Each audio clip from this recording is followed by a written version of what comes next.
আমি pretty sure তোমরা নিশ্চয়ই খেয়াল করেছো কিছু মানুষ আছে যারা যেখানেই যায় সেখানেই সম্মান পায়। মানুষ তাদের কথা মন দিয়ে শোনে, তাদের উপস্থিতি পছন্দ করে, তাদের সঙ্গে সময় কাটাতে ভালোবাসে। অথচ তারা হয়তো খুব একটা ধনী নয়, তেমন সুন্দর দেখতেও নয়, কিংবা কোনো বড় পদে চাকরিও করে না। তাহলে তাদের মধ্যে এমন কি আছে? আবার এমন অনেক মানুষ আছে যাদের টাকা আছে, ক্ষমতা আছে, প্রতিভাও আছে, কিন্তু মানুষ তাদের দেখবে বেশ এড়িয়ে চলে। কারণ জানা আছে?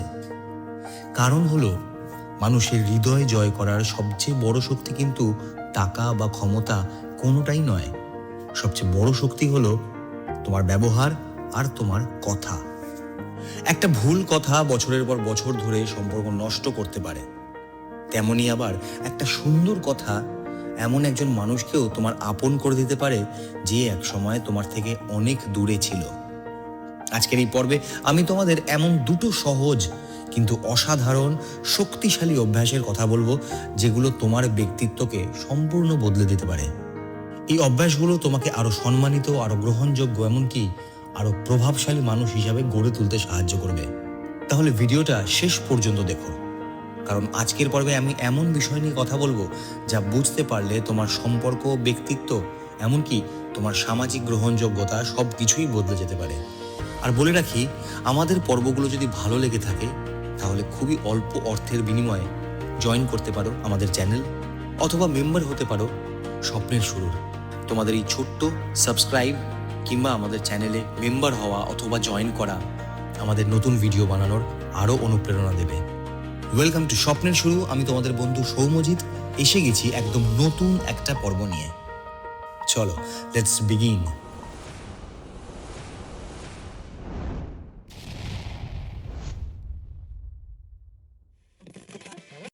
মানুষ আসলে কি চায়? আমরা সবাই মনে করি মানুষ টাকা চায়, কেউ ভাবে মানুষ ভালোবাসা চায়, কেউ ভাবে মানুষ সফলতা চায়। কিন্তু একটু গভীরভাবে চিন্তা করলে দেখা যাবে প্রত্যেক মানুষের হৃদয়ের ভেতরে একটা সাধারণ চাহিদা লুকিয়ে থাকে, আর সেটা হলো নিজেকে গুরুত্বপূর্ণ ভাবা। প্রত্যেকটি মানুষ চায় তাকে গুরুত্ব দেওয়া হোক, সে চায় তার কথা শোনা হোক, তার অস্তিত্বের মূল্য থাকুক। তুমি যদি একজন রিক্সাওয়ালার সঙ্গে কথা বলো, সেও চায় তাকে সম্মান দিয়ে কথা বলা হোক। তুমি যদি একজন অফিসারের সঙ্গে কথা বলো, সেও ঠিক সম্মানটাই চায়। একজন ধনী এবং একজন গরিব মানুষের মধ্যে আপাত দৃষ্টিতে অনেক পার্থক্য থাকতে পারে, কিন্তু সম্মান পাওয়ার আকাঙ্ক্ষা দুজনেরই সমান। আর এখানেই অধিকাংশ মানুষ ভুল করে। তারা মনে করে নিজের গুরুত্ব দেখালেই তাদের মানুষ সম্মান করবে, কিন্তু বাস্তবে ঠিক ঘটে তার উল্টোটা। যে মানুষ অন্যকে গুরুত্ব দিতে শেখে, মানুষ স্বাভাবিকভাবেই তাকে গুরুত্ব দিতে শুরু করে। কথার শক্তি কতটা বড়? একটা ছোট্ট ঘটনা কল্পনা করা যাক। তুমি কোনো দোকানে গেলে, দোকানদার তোমাকে জিনিসটা দিল, তুমি বললে দাও, শুধু দাও। আর আরেকজন বলল, ধন্যবাদ দাদা, অনেক সাহায্য হলো। দুটো ক্ষেত্রেই খেয়াল করে দেখো, কাজটা কিন্তু সম্পন্ন হলো, কিন্তু এই একই কাজের অনুভূতি কি এক হলো? দ্বিতীয় ব্যক্তির কথা শুনে দোকানদারের মনে একটা ইতিবাচক অনুভূতি তৈরি হবে। তা নিশ্চয়ই তুমি বুঝতে পারছো, কারণ মানুষ শুধু কথার শব্দ শোনে না, মানুষ সেই কথার অনুভূতিকেও অনুভব করে। তোমার কথার ভেতরে যদি সম্মান থাকে, মানুষ এটা খুব সহজে বুঝে ফেলবে। তেমনি তোমার কথার ভেতরে যদি অহংকার, দম্ভ, এই সমস্ত জিনিস লুকিয়ে থাকে, সেটাও মানুষ অনায়াসেই বুঝে ফেলবে। তাই শুধু কি কথা বলছো সেটা গুরুত্বপূর্ণ নয়, কিভাবে বলছো সেটা তার থেকে বেশি গুরুত্বপূর্ণ। প্রথম অভ্যাস, মানুষকে সম্মান দিয়ে সম্বোধন করা। চাণক্যের একটি গভীর শিক্ষা আছে, যে অন্যকে সম্মান দেয় সে নিজের সম্মানও বাড়ায়। আজকাল আমরা খুব সহজেই মানুষের সঙ্গে রুক্ষভাবে কথা বলে ফেলি। রাগ হলে কটু কথা বলি, কাউকে ছোট মনে হলে অবহেলা করে ফেলি। কিন্তু একজন পরিণত মানুষ জানে সত্যিকারের শক্তি রাগে নয়, বরং ভদ্রতায়। তুমি যদি মানুষের সঙ্গে সম্মান দিয়ে কথা বলো, তাহলে মানুষ অবচেতনভাবেই তোমার প্রতি ইতিবাচক হয়ে উঠবে। একজন মানুষের শিক্ষার পরিমাণ বোঝা যায় না তার ডিগ্রি দেখে, বোঝা যায় তার কথার ধরন দেখে। কারণ ভাষা হলো চরিত্রের আয়না। তোমার শব্দগুলোই বলে দেয় তুমি কেমন মানুষ। এখন আসি দ্বিতীয় অভ্যাসে, আর সেটি হলো কৃতজ্ঞতা প্রকাশ করা। আজকের পৃথিবীতে মানুষ অনেক কিছু পাওয়ার পরেও কৃতজ্ঞতা প্রকাশ করতে ভুলে যায়। ভাবটা এমন, সবকিছুই যেন তার প্রাপ্য। কেউ সাহায্য করলো, খুব স্বাভাবিক।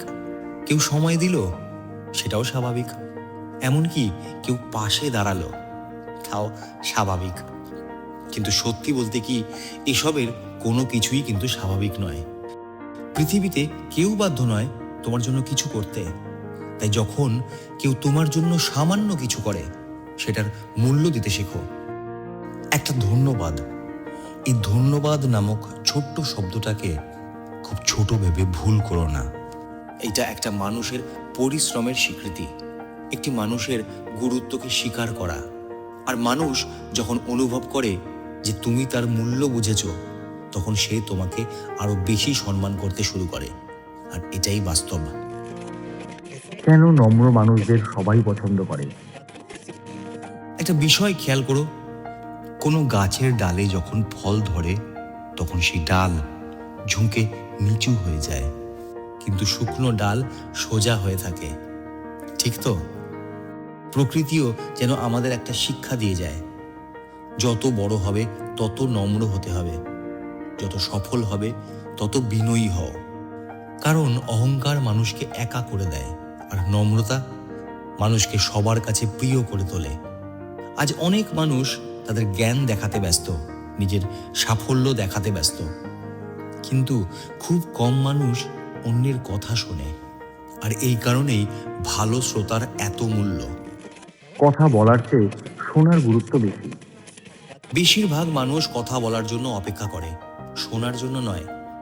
কেউ তাদের সমস্যার কথা বলছে, আর তুমি মনে মনে ভাবছো, এবার আমি কি উত্তর দেব? এটাকে শোনা বলে না, এটা অপেক্ষা করা।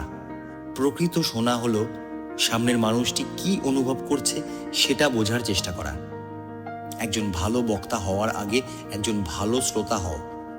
কারণ মানুষ তোমার জ্ঞান ভুলে যেতে পারে, কিন্তু তুমি তার কথা মন দিয়ে শুনেছিলে, সেটা সে কোনোদিনও ভুলবে না। রাগের সময় নিজের মুখের ভাষা নয়, বরং মনকে নিয়ন্ত্রণ করো। অনেক সম্পর্ক ভেঙে যায় একটা মাত্র কারণে, রাগের সময় বলা কিছু কথা। রাগের মুহূর্তে মানুষ এমন কিছু বলে ফেলে যা সে আসলেই বলতে চায় না, কিন্তু কথাগুলো বের হয়ে যাওয়ার পর আর ফিরিয়ে নেওয়া যায় না। তীর ছুঁড়ে দিলে যেমন আর ফিরে আসে না, তেমনি কথাও আর ফিরিয়ে আনা যায় না। তাই যখন খুব রাগ হবে, সঙ্গে সঙ্গে উত্তর দিও না। একটু থেমে যাও, খানিকক্ষণ ভাবো, নিজেকে প্রশ্ন করো, এই কথাটা বললে কি পরিস্থিতি ভালো হবে নাকি আরো খারাপ হবে? অনেক সময় নীরবতা একটি তর্কের থেকেও বেশি শক্তিশালী হয়। ধরো, দুজন কর্মচারী একই অফিসে কাজ করে। একজন সবসময় নিজের প্রশংসা করে, সবসময় বলে আমি এটা করেছি, আমি ওটা করেছি, আমার জন্যই তো সব হয়েছে। আর একজন সবসময় দলের কথা বলে, সহকর্মীদের কৃতিত্ব দেয়, সবাইকে সম্মান করে। কয়েক মাস পর দেখা গেল দ্বিতীয় মানুষটির প্রতি সবার শ্রদ্ধা তৈরি হয়েছে। কেন? কারণ মানুষ শুধু দক্ষতা দেখে না, মানুষ ব্যবহারও দেখে। অনেক সময় ভালো ব্যবহার সেই দরজা খুলে দেয় যা প্রতিভাও খুলতে পারে না। তাহলে এইবার চাণক্যের একটা অমূল্য শিক্ষা তোমাদের সঙ্গে ভাগ করে নিই। চাণক্য বলেছিলেন, মানুষকে জয় করতে চাইলে তার হৃদয়কে সম্মান দাও।